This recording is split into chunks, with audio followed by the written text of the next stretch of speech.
Welcome to Eve's Creative Laboratory. I'm Eve. Today I'm going to be starting a new project. I've been accumulating some scrap from making quilts, and I want to use those scraps to make a new pattern. I have this pattern that I purchased a while ago. It's called Fruitcake, and it is a Cozy Quilt Designs pattern. The design is by Linda Allen. And what I'd like to do is use the scraps that I've accumulated from 2 baby quilts to make a throw-sized fruitcake quilt.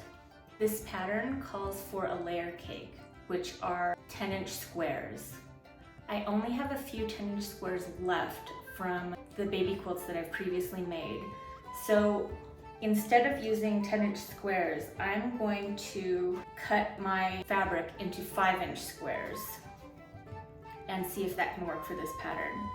I'd like to keep the same color scheme going as the 2 baby quilts that I made, but I'm gonna have to add in some other fabric in order to supplement the scraps that I have to make the throw size that I would like. I also have some fabric that I could use for backing, but it isn't large enough to cover the entire back according to this pattern. So I think I'm gonna have to piece the backing as well. So today I'll be doing an experiment by piecing a new quilt using scraps and also piecing my backing. As you can see, I have all my scraps laid out here, and I want to make use of as many of these as possible. I have to supplement my scraps using a few fat quarters that I have. I don't have enough brown for what this pattern calls for, and this is really the closest fat quarter that I have to the brown. It might be a little dark, but I'm just going to use it and see how it turns out. So now what I'm going to have to do is calculate the number of pieces that I need to construct the blocks from this pattern without using all 10-inch squares. So that means I have to measure my scraps and see how many pieces I can get out of each one.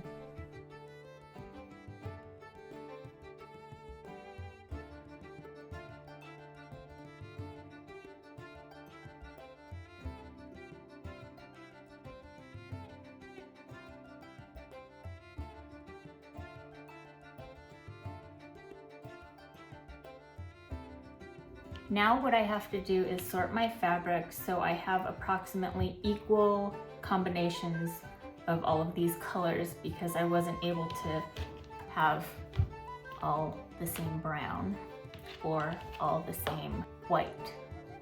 So I want to make sure that the combinations are even when I make all of my quilt blocks.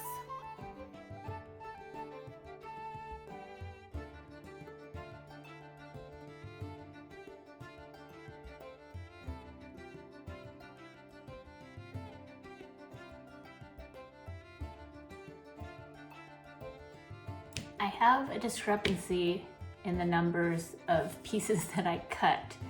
I counted it twice and I still have these left over. So as I sew them together, I'll figure out which blocks I need more of, if any.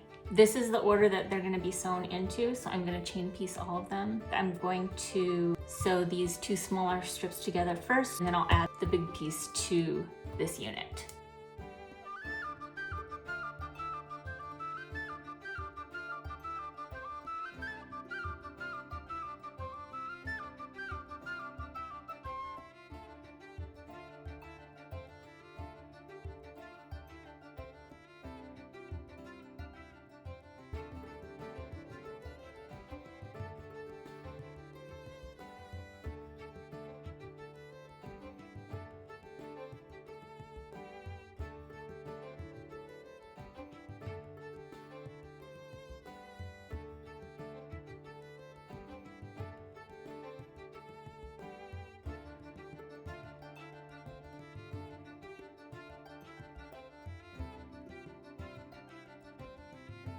I finished with the quilt top, and I think it turned out kind of interesting. I was a little afraid to put that really dark fabric in the mix, but I think it looks kind of cool. Sometimes it's good to have a lot of contrast. Previously, I've been afraid to have too much contrast in some of my artwork and some of my quilts as well. But I think the dark fabric and the light fabric makes kind of an interesting pattern. And I successfully used a lot of my scraps for this one, so that was good.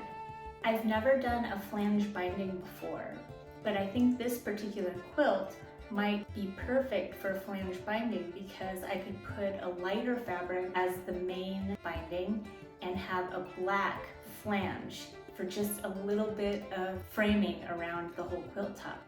So I think I'm going to do that in the next video. Thanks for watching, and I'll see you in the next one.